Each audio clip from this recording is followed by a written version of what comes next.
Then I landed in a place that was solid. It still had this sort of other side feel to it, but it was a facility. It was a room. There was indirect lighting there. There was equipment, gurneys and tables. And right in front of me, there were these three short little hooded guys. And they were about 4 foot tall, and they had on these dark robes with a hood. And they were overjoyed to see me. And they were giggling and bouncing around. They were bumping into each other. And I was just in a state of amazement.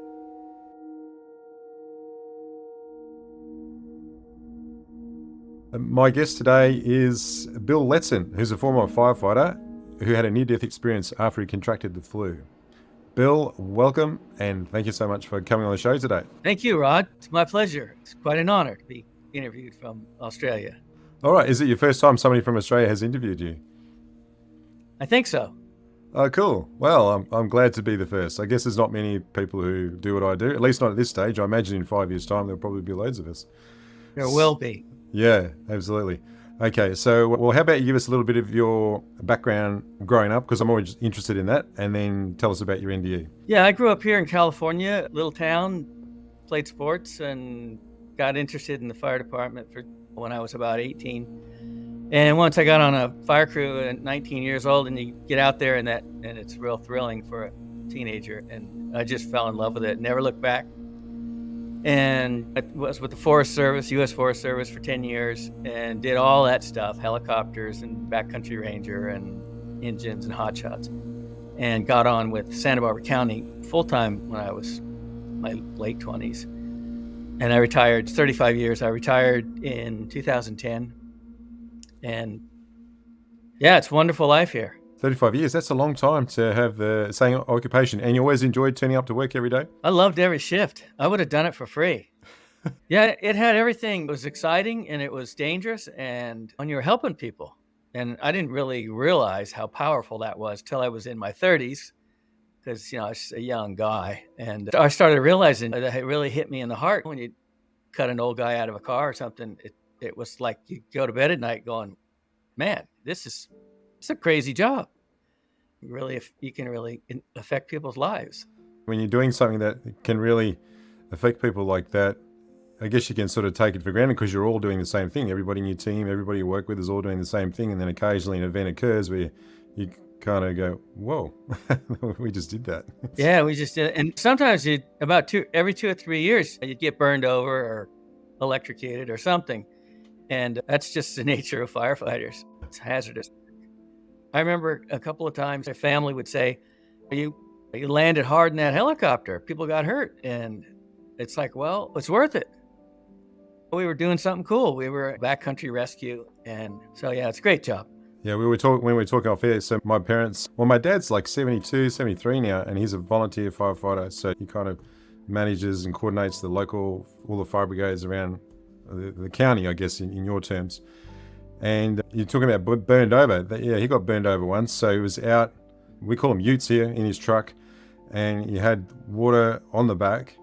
And there's a lot of tall trees. And it was a really windy day. And just the wind, reversed, came the other way. And by the time they'd, radioed what was going on, he was like, I'm blocked. I can't get out of it.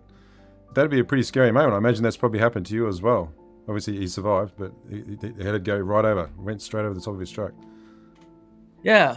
I've been in a few of those. A couple of them are written up there, and the guys behind us in another truck didn't survive. And there was a few of those in my career. But a couple of times I was like, man, I'm never going to make it to retirement at this rate.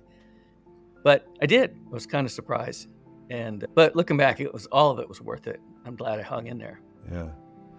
All right. So, well, obviously your NDE occurred at some point during your career. Why don't we get stuck into that? Yeah, it was 1994. I was working in Santa Barbara on a paramedic engine, and I was the driver, the engineer. And we had a 4-man crew, a couple of paramedics, and captain and me. And we were running calls. It was a typical flu season, but it was a powerful flu. And we went to a patient, and I got exposed to her. We were getting her into the hospital. And I took a deep breath of her breath, and a few days later, I was super ill, and things were fading fast. One couple of days into it, I just couldn't get ahead of what the flu was doing to me, and I was dehydrated. My blood pressure was dropping out. My pulse was racing. When those two start going different directions, that means your body's trying to compensate for not having enough blood circulating. And I figured it out, sort of, and I called for help. And eventually my fire department showed up, got me in an ambulance, it got some IVs in me. And by the time I got to the hospital, they put me in a room, in the emergency room. And the place was full of kids and full of adults. All this flu was really going hard on the community. And they were trying to get ahead of all the people coming in because they couldn't see them. So they just kind of prescribed this, something for pain and something for nausea. And when the nurse came in, she put it in really fast, and I just keeled over. You're supposed to count those things in. But it wasn't, I mean, I never felt anything. I was never mad about that or anything, because it led to this event, and it's a really life-changing event. When those things happen to you, you have to realize that you're not really in charge of this life. It's kind of a scripted thing, and you're going to have these challenges, and you just roll with them. And that's kind of how I looked at that. And so my wife was there, and I just tanked. My blood pressure just went all the way out. I mean, I came in there on my knees with a low blood pressure, and that just dropped it. The painkiller med was a vasodilator. It opens up all your vessels. So there was no more pressure. There was no more volume to get the perfusion. And so I was out cold, and they couldn't get me back. My wife was there, and she told me all this, and she was writing things down. And she said they Narcaned you immediately, and she wrote it down 3 times. They Narcaned you at like 5-minute, 10-minute intervals, and they couldn't get you back. The highest blood pressure she heard was 40/0. Whoa. And yeah, that's barely hanging on. Yeah. You and I were talking about the athletic stuff before we came on, and at that time I was doing Ironmans, one of those nutty guys that swims before work and runs at lunch and cycles on his days off. That's hardcore. And they said that you had such an efficient system. It's probably why you survived, because the vitals were just tanked. And they shipped me up to intensive care and put a bunch of monitoring stuff on me, and oxygen and fluids and head down type stuff, and hoped for the best. And it was about 3:30 in the afternoon when all this happened.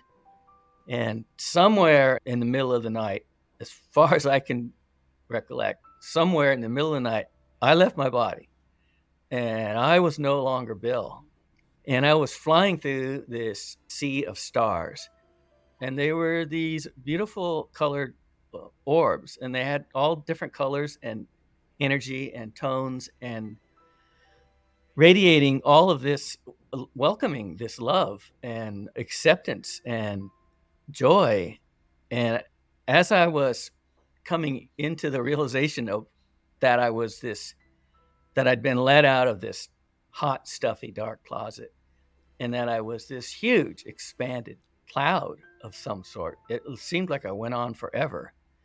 But I was still me. I wasn't Bill, but the voice in your head that narrates your day and tells you I was still me. That was a seamless transition. I was still me, but I wasn't a human being. And the first thing I thought was, man, what was that? That was rough. What I meant by that was this time as a human. I was just really startled that it was such rough duty. And I was really happy to be free of that. And as I was flying along, once that cleared, the thing that was going on in my head was, how in the world did I forget who I really was? how is it possible that I believed I was this guy, this dude who had all these problems? What his opinion on this and that was, and who was cool and who wasn't, and what the future was going to hold for him. All of that stuff, and I was deep into it, and all of that stuff was an illusion.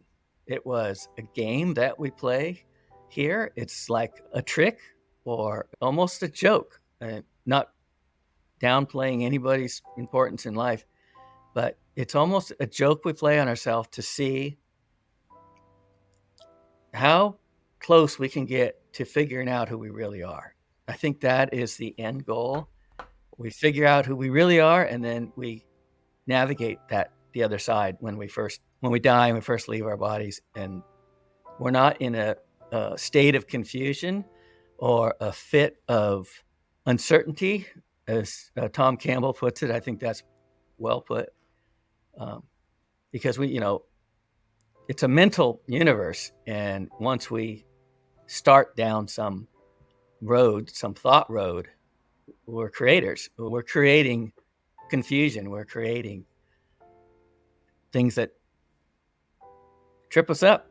So yeah, the whole thing, I think, is to keep our wits about us when we transition back. So I was flying along, and I was just absolutely stoked. It was like all of my cells were being tickled, and like every atom was like giggling. That was like a cool breeze blowing through everything, and honey was being poured over my head, and everything was just lit up. It was euphoria. And I've unashamed to say that every time I've told the story, I've used the words cosmic orgasm.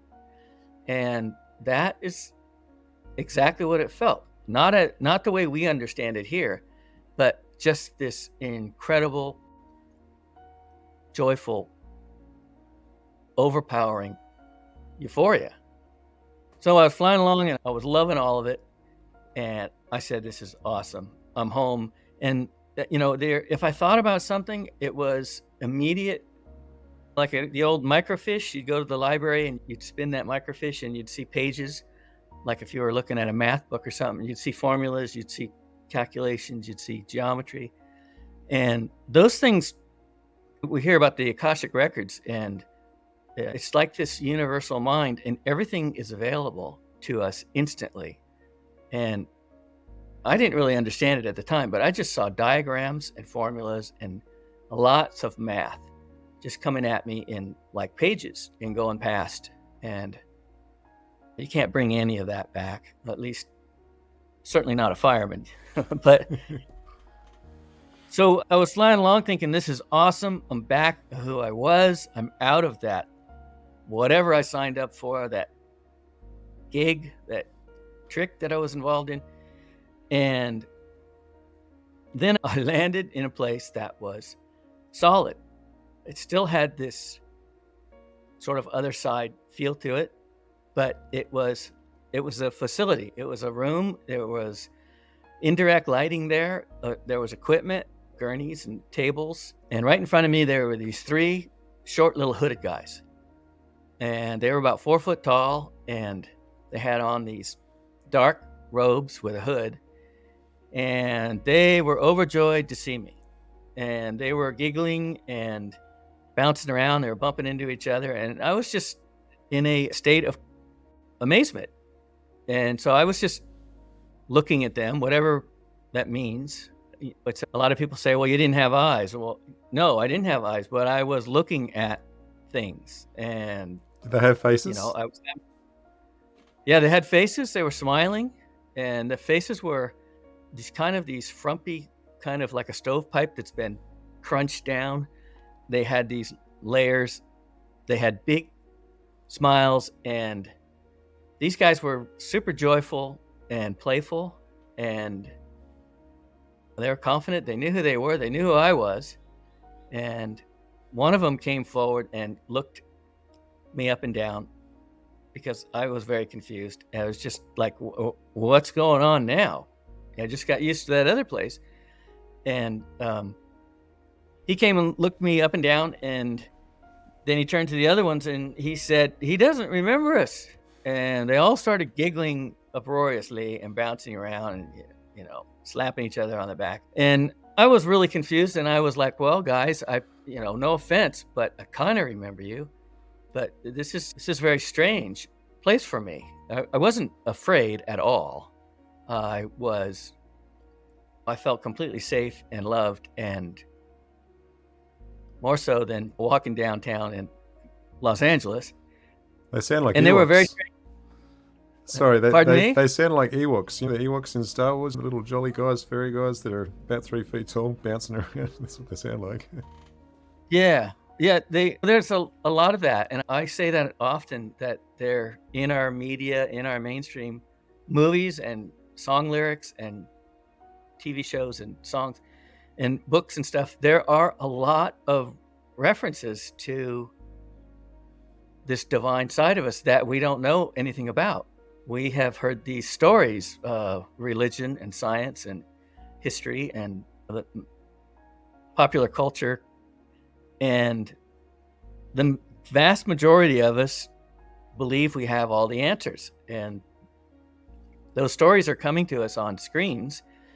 And, those screens, when we look at something with our eyes, it goes straight into our subconscious. That's sort of how the universe communicates. People say they see their life review and they see these screens. And so it's a very powerful story that we get. And it's not a conspiracy or anything. It's all cool. We signed up for it. This is the most difficult time in the great year, the 24,000 year cycle. We're coming out of it right now. And this is the hardest time to be alive because everything's so confusing. But the messages are there, just like the Ewoks and the Munchkins. And in that movie, Communion, Christopher Walken he's in some sort of a facility and he's bouncing around with these guys. And those guys that are in that movie, they looked exactly like the guys I saw. Right. Exactly. And that's supposed to be a horror movie, and people get fearful. But if you watch that movie and turn the sound off and watch those guys, they're cool.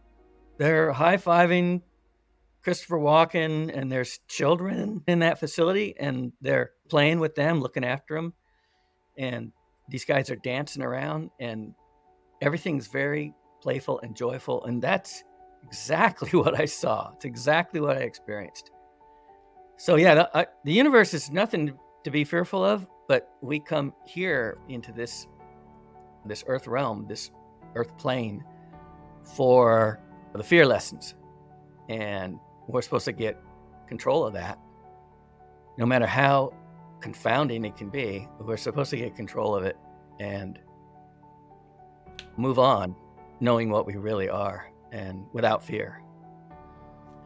So there was another guy there, and so these guys were fun, and I bounced around with them. And then in the background, there was this tall guy. He was this tall, I call him the tall wispy guy, because he was like he was made out of vapor or smoke or like a spinning liquid.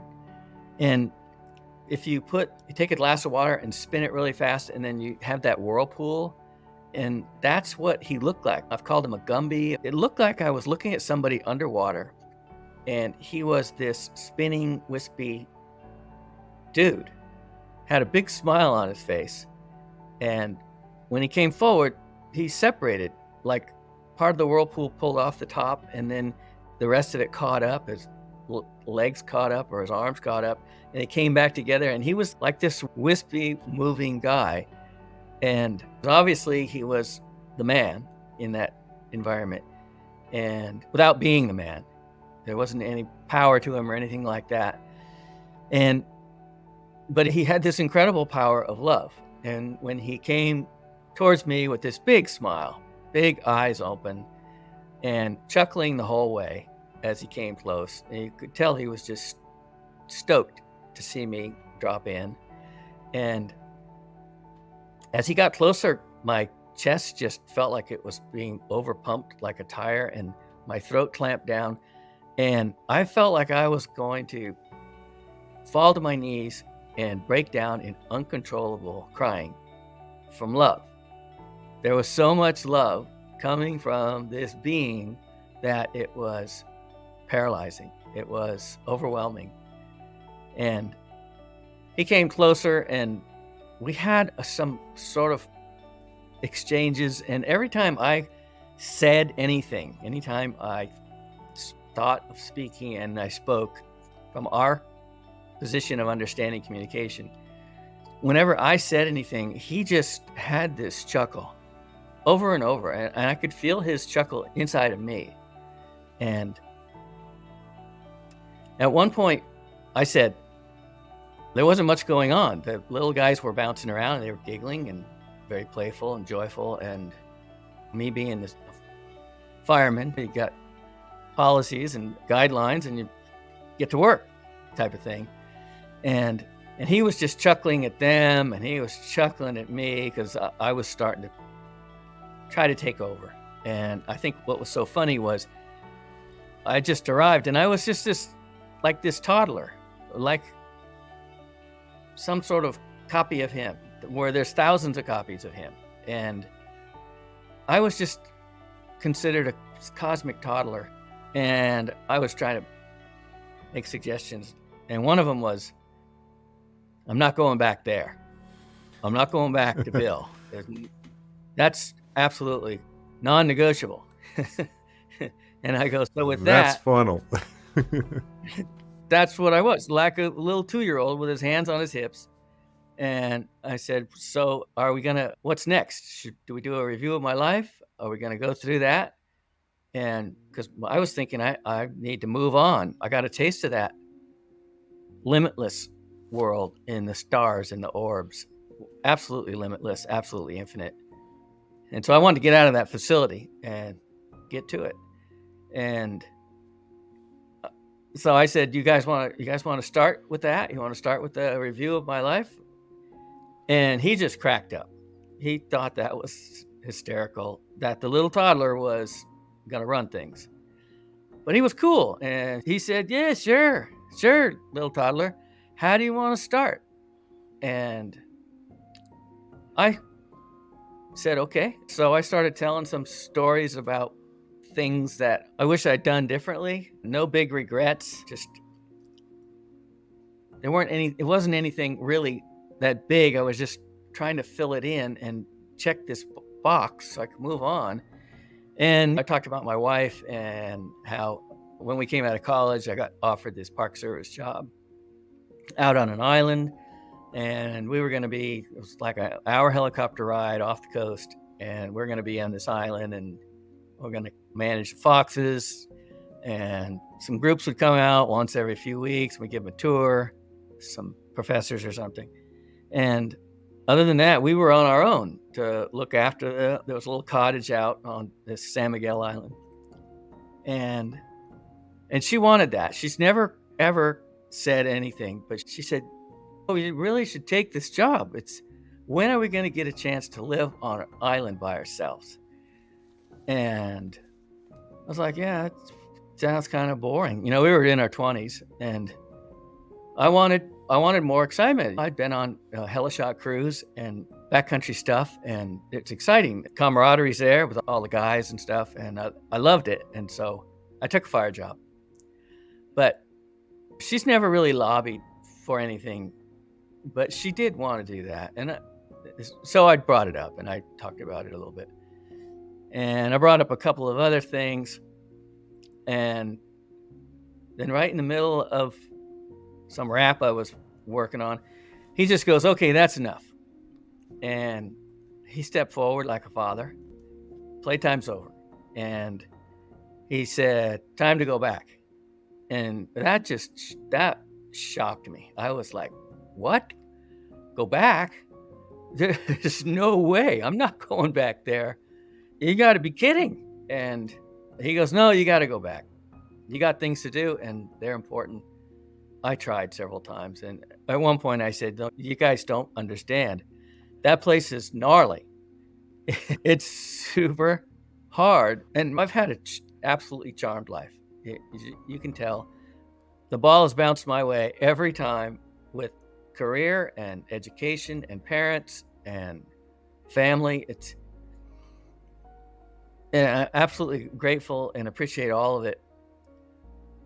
But that was from the other side, looking back at this place, the burden that we carry with those emotions that don't exist, those low vibe emotions like jealousy and anger, and we're all capable of it. We can all get there. And it's a devastating feeling compared to what is really going on in the universe, that it is just this pure love sort of existence, fun. And you don't have to earn it. You already are it. So I tried a few more things. I told them, look, I'm almost 38, or I'm almost 40. I was 38 at the time. I'm almost 40, and I don't really have any more to contribute. I'm pretty much just this burned over guy. I'll be an old guy soon. And he laughed at everything I tried. Just thought it was hysterical. And I told him that I got lots of friends, but they'll be fine. They'll think of me, but they won't be harmed by my demise. But my parents and my wife, they're going to hurt for a couple weeks, but they'll come through it. They're strong people. And he thought that was real funny. And he said, all right, that's enough. Come on, you're going back. And he came towards me, and it was obvious that we think we have this free will and things like that. And we don't. We are at the have complete power over us, what dimension we're in, where we're going. And it's best to just get on their page and do your thing here. So yeah, he came forward, and I felt everything just breaking up. I felt the room coming apart, and I felt a sinking feeling, like a lower vibration, a lower frequency. Felt like I was dropping away, and he just sort of dissolved in front of me, spun away into nothing, and I dropped away into darkness. And when I got down near my body, I was in this place. I knew I was close to my body, and I was in this place that was dark and lonely and dismal, and you absolutely did not want to be there. And a lot of people ask me, you think that was hell? And it could have been that, yeah, there is a realm directly next to us where it's a realm of low vibrations, where people who don't do too well in this life, they're stuck. We call them ghosts and spirits and things like that. They're confused.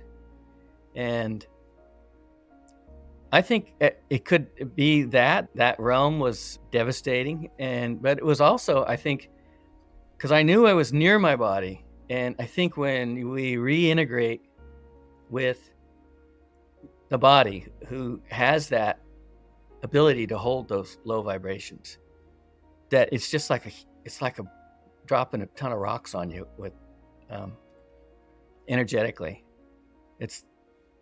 And that's why a lot of NDEers, when they wake up, they're pissed. Yeah. You know, some of them are yelling, what did you do? Send me back. And also when a baby's born, they come into this world crying. Yeah, they're pretty pissed too, aren't they? I never thought of that. Yeah, they're pissed. And these are eternal souls with incredible intelligence. And that soul is speaking through that baby. It's the first words is like, God dang it, I'm in this place. It's rough. So yeah, I was back in my body, and the machines were taking my blood pressure and stuff. So they'd wake me up, and I'd look at the numbers, and I watched them, the vitals climb, the numbers were lit in the dark, and I was watching it climb and climb, and pretty soon I could stay awake. And it's probably around 4 or something when I came back, and it was probably 5:30 or 6. And I kind of was sitting up a little bit and saying, okay, I'm back here. And the nurse came by, and it's like, she was just like shocked. She's like, you're awake? And I'm like, yes, I am. I need to talk to you. And she said, well, I need to go tell the doctor. You've been a special project all night. We didn't know if you were coming back. We didn't know how you got this far gone. And I said, okay, that's great. You can go get the doctor and we can all talk about it. Well, first, what am I doing back here? I was that pissed. And I told her I was home. I was with my best friends I've known forever. How is it that I got back here? I was dead. I had bought the farm. I was sure of it. And she had put her hands on my shoulders and she said, honey, you've been in escrow, but you've fallen out of escrow and now you're back with us. And you're going to have to get your head around that. And I've talked to people, channels and mediums. Mediums are really good for me to talk to because they're in that world all the time. They know exactly. And a lot of them call me and say, you're describing this, the other side, past the veil, exactly what I've moved in since I was a child. And so this medium, I met her and had lunch with her. And she said, that was the most powerful thing that could have happened to you because she grounded you. That nurse told you, you're back in your body and there's nothing you're going to do about it. So get your head around it. And some really powerful, awesome people, NDEers, they'll go through years of depression. Some of them will find addiction because coming into this world is a shocker. It's a tough one. And so, yeah, if you do go through something like that, and eventually you'll get with the yogis or the spiritual teacher or something, and they'll come up with the phrase, chop wood and carry water, which means get up every day and do the daily things to keep your life going. And get your head in your work, in your life, and keep it going because you're on a journey. You're on a mission from the other side, and make them proud. Make the higher vibrational choices. And this is a wonderful gift, this life is, and it's going to be full of challenges, but face them. And we came to learn from our challenges. So the doctor showed up and the guys in the fire department showed up, my family showed up, and I'm just like, blah, blah, blah, blah, blah, blah. You guys need to understand this. We don't know what we're doing here. It is a wonderful, almost a cartoon world on the other side, and it's all joyful. And I got the Kook label pretty fast. Yeah. And they were like, how much fentanyl did they give to Bill? Did you check the dose? Yeah. Yeah. And I learned to dummy up and fit in, and it worked out okay. But I always knew that it was real. And if I was in a bookstore, I'd tiptoe into the woo-woo section and look for something that might give me some answers. And the Eckhart Tolle books were good. And there's this woman who wrote My Stroke of Insight, Jill Bolte Taylor. And she was a brain specialist for Harvard, and she had a stroke. And she said when she had her stroke that she was in both worlds and floating between both worlds. And when I said that I was let out of a hot, dark closet and I was this huge expanded cloud balloon flying through space.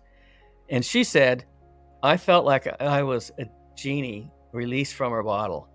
And I was this euphoric whale flying through a sea of ecstasy. And I'm like, okay, this is real. So yeah, that's my story. And I dummied up till 2010, and then I retired. And around 2012, that was a powerful, energetic year for the whole planet. This whole supposed to be the end of the world, but it was actually the beginning of a new type of human that's going to be more energetic. And that's what we see right now. The energy of the planet is going up.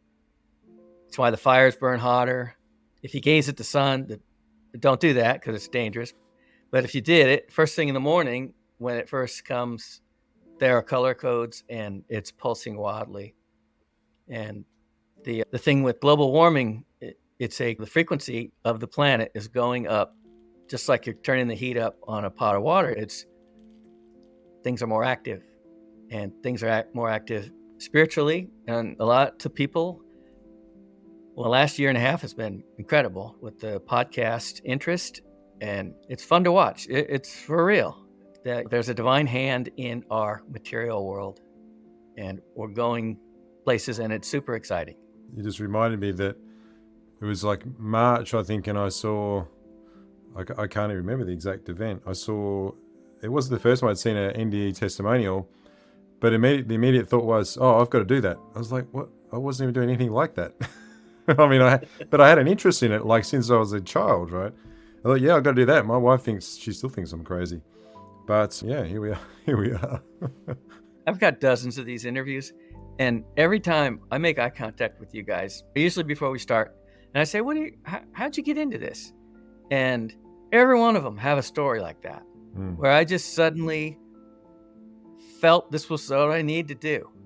And I tried. There's a lot of people in Hollywood making movies and stuff, documentaries, and one time I was doing this thing, and I got these guys, and I said, all right, come on, level with me. Is there some guy in the area that's organizing all you guys, some producer, somebody? And they're like, no, all of them are. So it's not some conspiracy theory or something. It's a conspiracy from the divine to enlighten humanity.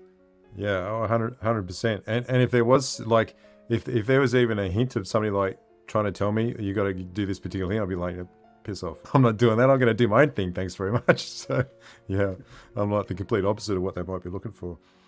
So there was something that I've got so many questions, Bill. The first thing, well, it's not really a question, just an observation about the nurse, like the service that she did you by not trying to deny your experience and to downplay it. It was almost like, yeah, I know where you've been. You're coming back now, and this is how it is. So that's pretty amazing. And as you say, that it kind of makes me wonder. Like I have friends who are emergency ER nurses and whatnot, and I think there's a lot of things changing in hospitals, but it does make me wonder, like how valuable training for those people and understanding that this is a real phenomena and this is a great way to handle it. Your example was perfect, I think. Yeah, I was super lucky. And she was an old timer, this gum chewing, no nonsense nurse. And yeah, she put her hands on my shoulders and just listen to me. You're back with us. Get over it. Yeah. And I tell a fireman that it's like, okay, got it, man. She knew exactly what to say and how to say it. There's something you mentioned about the 24,000 year cycle. Now, I'm pretty sure I've read about this in the Book of Ra. I'm not sure where you've got it. And I don't understand much about it, but could you tell us more your understanding? It sounds like you've done loads of reading since you've had your NDE, but what's your understanding of that cycle? I did this thing with the ayahuasca, and I was going to the jungle for like 3 or 4 years, and then this thing opened, and I had all these amazing visions. And when I got back here, just like you, I had this thing where I need to go to this conference on procession and ancient knowledge. And I just packed up and drove down to Newport and went to this conference. I didn't know if I'd fit in or what. And their whole thing is precession of the equinox. It's a 24,000 year cycle, and each of the astrological signs have a 2,000 year period. And we just went into the age of Aquarius, I think, recently. And this is when things are, light is pouring back into the earth plane. And at 2012, so it's a continuous cycle, and all these different people, the Mayans and the Hindus, they call them things like Bhaktanes, or they call them yugas. But for us, there's a golden age, and that's at the top. And for us, that would be like Egypt. That's the last of the golden age, Egypt and the Mesoamerica cultures. They were so far ahead. They had all this knowledge of energy and free energy and anti-gravity and invisibility. They knew it all. But you go from a golden age, and then it comes down through the dark ages and all these times of war and stuff. and then it goes silver, bronze, and then it comes to an iron age. And 2012 was the bottom, and we turned the corner, and I could watch the world just become, all of a sudden in 2013, 2014, there was all these kids that were showing up at this place, Pachamama. They couldn't house them all, hundreds of them. And they said, I just knew I had to come here. And it was right on schedule, right after December 2012. And light is coming back into the world. And we will slowly climb up to a bronze and a silver age and the next golden age. And the cycle has gone on forever. We have all these stories and all this confidence that we know what the history is of this place. And I don't think we do. I think civilizations have risen and fallen for eternity.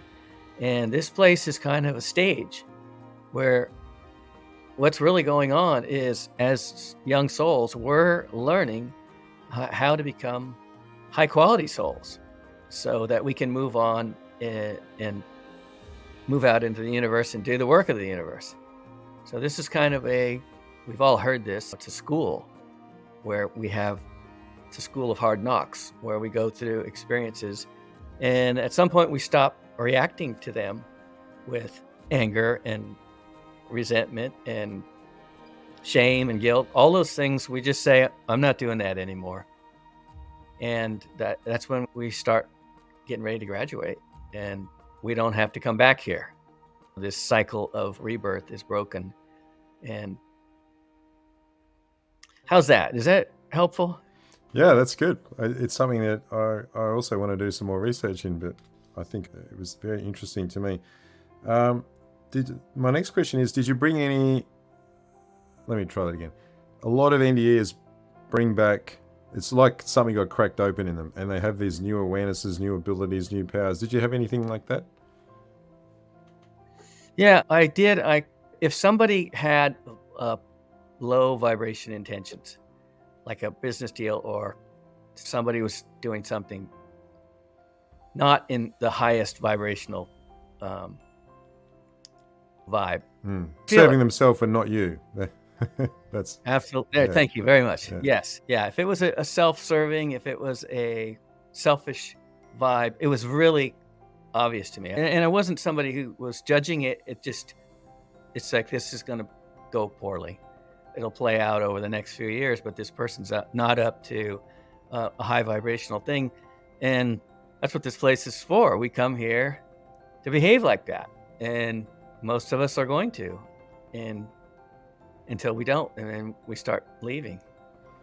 The other thing, this came up kind of accidentally in an interview, but a few years after that, after my NDE, I was running and biking and swimming a lot, but I was all of a sudden, I was counting in groups of 4, like a musician, 1 and 2 and 3 and 4 and 2. And it'd go on for hours, and I really didn't understand it, but I bought some drums a few years later, and my wife was really like, what are you doing now?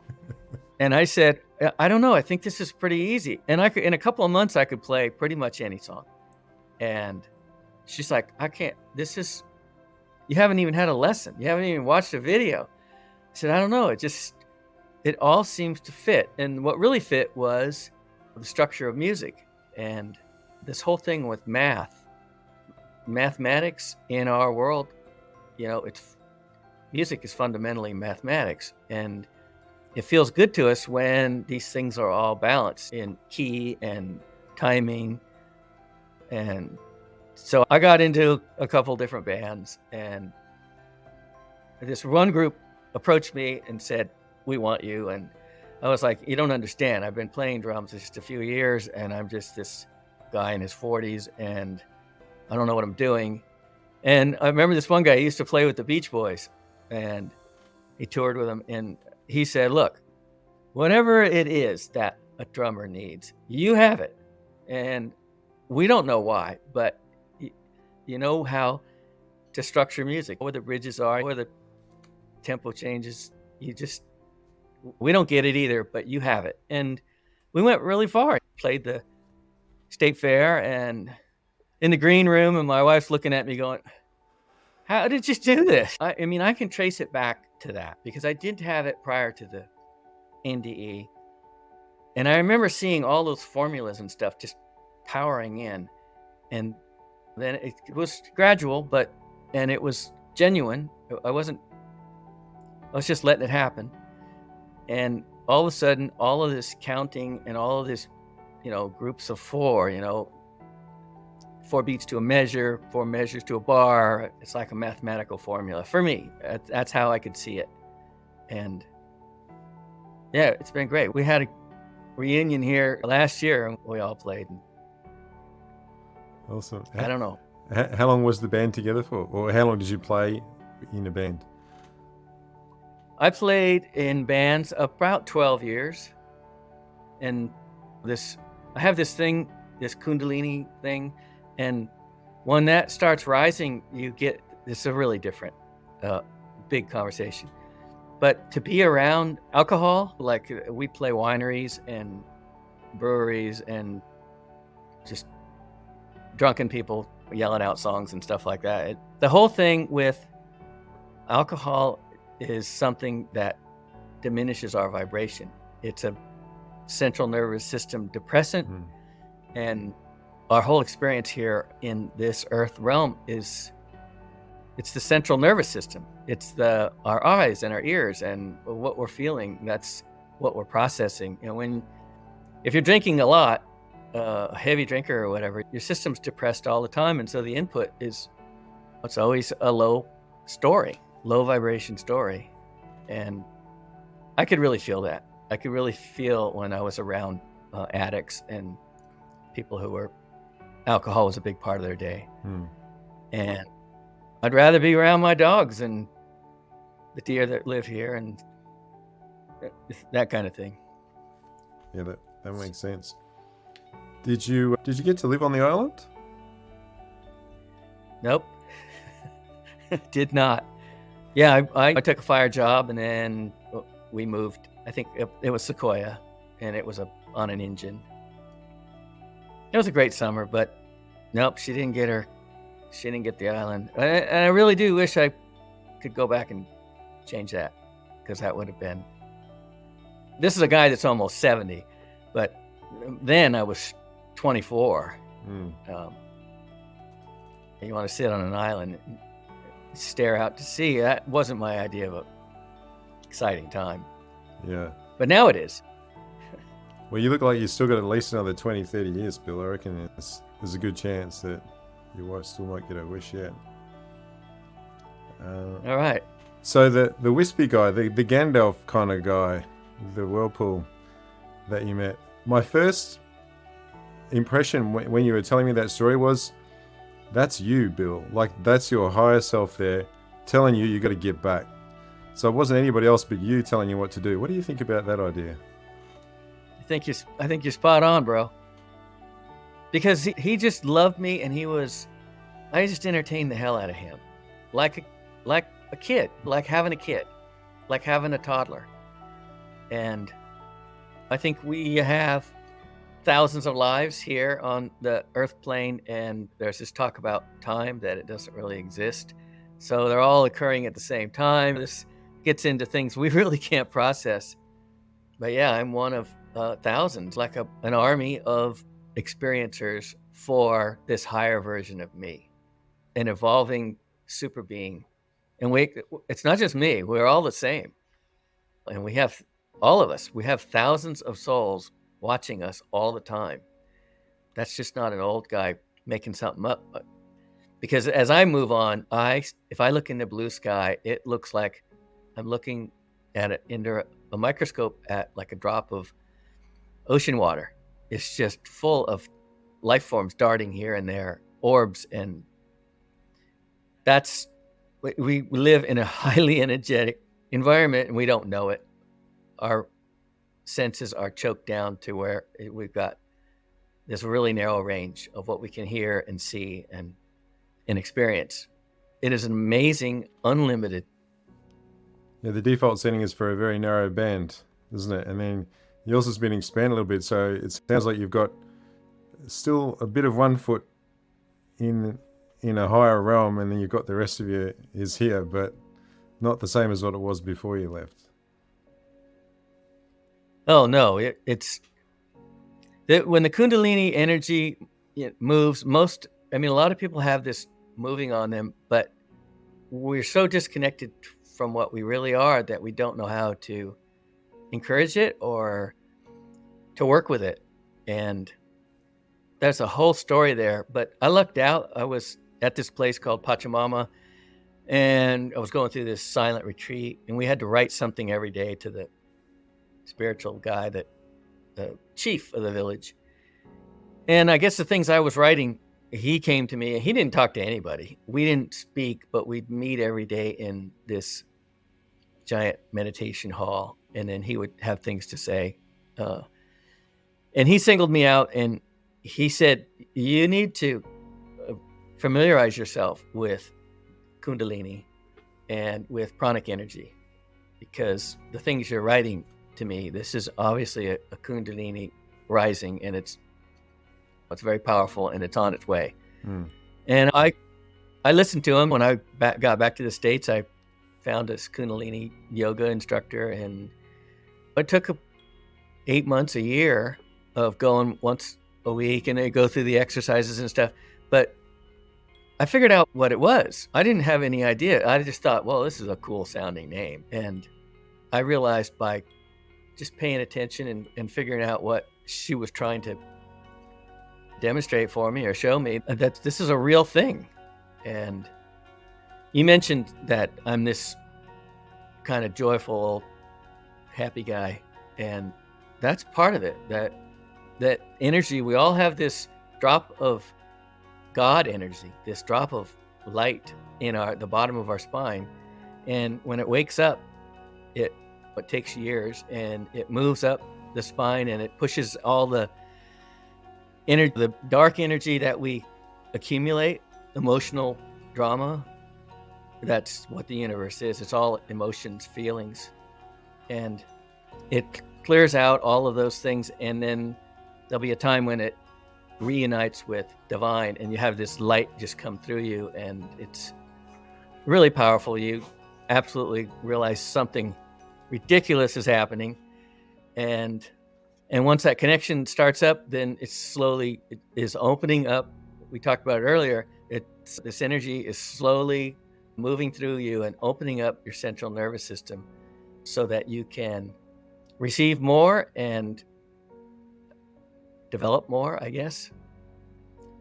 But yeah, I'm getting pretty happy. It's really obvious that at some point I'm going to be a little too happy. And then we have facilities in this country full of people who are misdiagnosed, and they really are having a spiritual awakening, Kundalini awakening. So in this country, we had the thing called the Good Humor truck, and it was an ice cream company. And so the joke was that the Good Humor truck is going to come and take that fellow to the funny farm. And all these references to this joyful presentation. And that's what's going on. And that goes back to when we first started talking. And I said that everyone I ran into on the other side was giggling or chuckling, and I felt like all my cells were being tickled. And yeah, we don't have anything to worry about. The universe is awesome place. It's got a sense of humor as well. So I'd love to hear more about the Kundalini thing, but I know we're getting on with time. So perhaps if you do come back for one of our live streams, so you might want to talk about that, because I would certainly like to learn more about that myself. All right, Bill. So tell us what you got going on. If somebody wants to get in touch with you, do you have any books or programs or anything like that you want to talk about? Well, no, I don't have the book. I'm promising people that I will finish it. I've got this overly joyful lifestyle, and I got to sit down and finish it. And there's another video that one video that Alan Chapman made he just did a phenomenal job editing that. Yeah.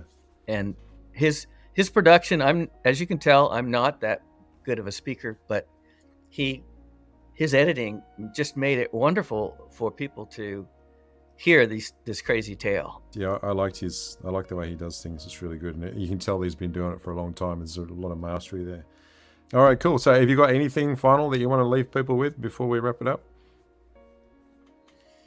Yeah, you and I talked about actually you brought it up, and I love that because I bring it up and I feel like I'm crossing a line or something. But we talked about that there are messages in movies and The Matrix and Star Wars, and that there's this Star Wars and Star Trek, that there's infinite life forms out there.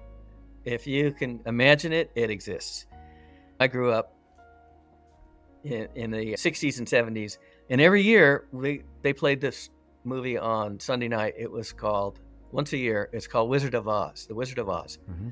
And so we're talking about near-death experiences, and that movie is Dorothy. She goes in that farmhouse and it gets caught in that cyclone vortex, and window comes off and hits her in the head, and she peels away from her body. It's a near-death experience. And then she lands in a place, and she goes from a black and white drab lifestyle into this incredibly beautiful environment with these giant flowers and colors everywhere. And then she meets these little 4-foot high little giggling munchkins, these people, and they come at her in groups of 3. The lollipop guys and the dancers and the politicians, they all come forward in groups of 3, and they're very playful. And then Glinda shows up, and she comes in as this beautiful purple gold orb, and she's the good witch, and she sets her up, sends her on her way. And whenever Dorothy has a problem, Glinda's right there to help her out. It's this higher self thing you and I talked about. And Dorothy meets Scarecrow looking for a heart, or looking for a brain, and a Tin Man looking for a heart, and a Cowardly Lion looking for courage. And so what I take from all that is we're here in this world, and we get control of our thoughts, get control of our brain, and use that to live by the intelligence of the heart, of sweetness and kindness and compassion, and to move through this life and out of this life without fear, with courage. Then we get to go home. And that is absolutely what that story's about. That's a great message. That's going to make me look at that movie totally differently from now on. My wife has watched it probably 100 times. She's obsessed by it. Excellent. All right, Bill. It's been a blast. Thank you so much for coming on the show, and thank you for being. Thank you, Rod. Oh. Thank you. I was greatly honored.